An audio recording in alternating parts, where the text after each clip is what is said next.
Okay, so I'm down at Barbican Pier this morning, and what I'm going to do is my young friend Rapper is going to fish with a carp rod, and on here we've got a simple ledger.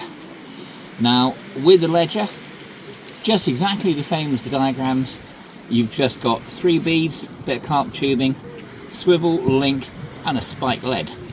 Now because it's a carp rod, it's only going to be 2 ounces, not going to be much bigger, but that's about the right size.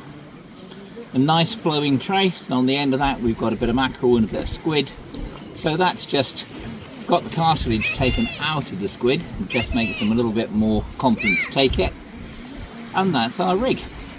So it's very basic, but it's also very effective.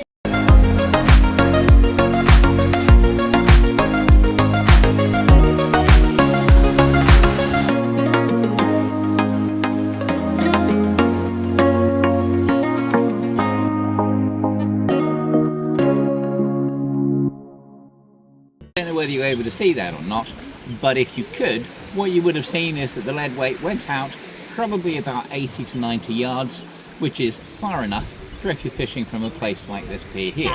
We're down at Barbican Pier. So we'll see what happens. Might be a dogfish around. Should I call them a small spotted cat shark? We'll have to see. You can convert a ledger to a distance tackle by adding a relay clip on the main line above the weight. You will need a Gemini SRT spring and 2 beads immediately below it, all secured in place by a crimp. This helps to reduce the trace to the hook stretching. You're also going to need an impact lead to hang the hook on, or an alternative like a Gemini splashdown sinker. Hopefully the diagram will help. There are several varieties of up and over tackles. Personally, I like to use carp tubing and a proper pulley in mind, which helps to reduce tangles. I also, for the same reason, like to use Gemini splashdown links or leads. They lock the hook into position, and that stops premature release in the cast. For me, I have to know that the rig is fishing properly while it's in the water, and locking the hooks down during the cast seems to be the best way of achieving this. If you have a look at the diagrams above, hopefully my rig will become clear. I use a few different components. I use a cascade swivel, for example. I don't use an impact spring, but I find that it works just as well. On this one, I'm trying out a new Achios Crave rod. Very impressed with it so far. Punches well above its weight in terms of value. But on this one, I've got my extended up and over ledger. So down at the bottom, you basically have a standard ledger tackle, but you have a very long trace. Now because I'm using squid that's wrapped up with elasticated thread, I don't need to worry about a stop and bead. If I was using worm, I would have to. But what I've done above here is I've borrowed from a pulley rig. So there is my proper pulley, and then 2 beads and a bit of carp tubing and a cascade swivel. So that's the basic extended up and over rig. So what I can do with this one is I can take my squid and I can lock it into place on my lead here. So that's now locked in place. The advantage of this is that if you have a normal up and over lead and you are putting it as rig up onto a relay clip, you're going to run into a few problems. Here, I can make sure that I can take the trace and I can fold it perfectly over the cascade swivel there. Absolutely no tangles. So for that one, when I cast it, it should release without any problems. Now, I've been using this for 2 or 3 months so far, and I haven't had a single tangle yet. So let's just hope that this one goes out without any problems. As you can see, the casting, the tackle is beautifully streamlined. So when it goes out, you shouldn't have any problems with the tackle disengaging from the bait tip as we go. So let's give it a little whack and see.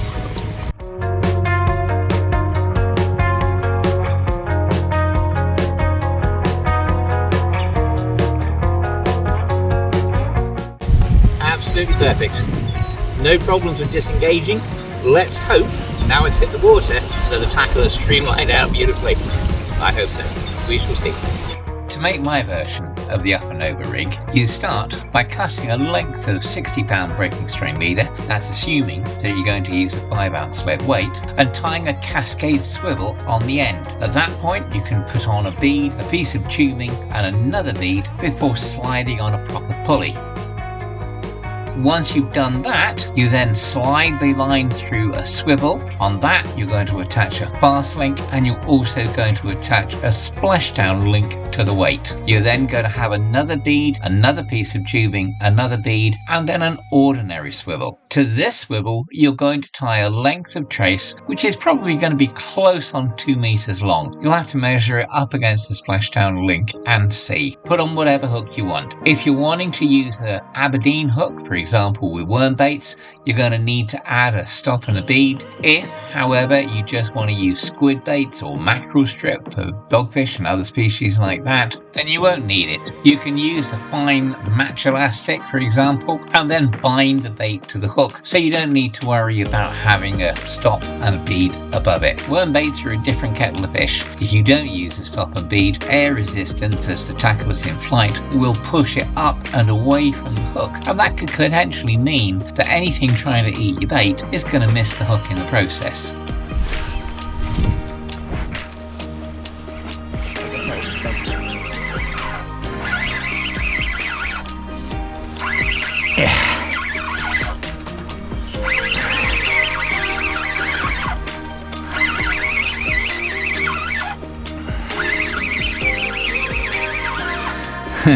It hadn't been in the water 10 minutes. It feels like a small spotted cat shark. We shall see.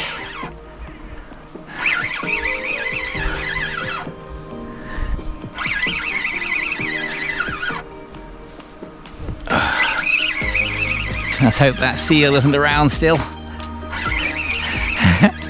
That would be a bit interesting.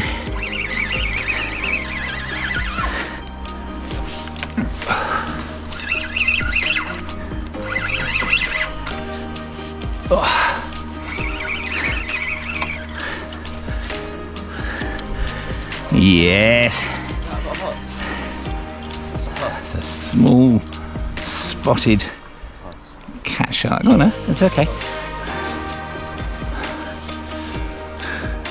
That's the jihad.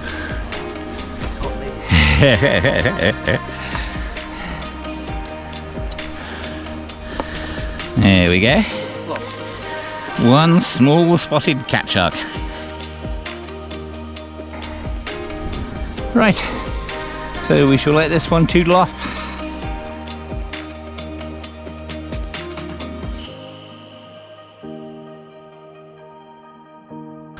Let's just hope this goes back okay.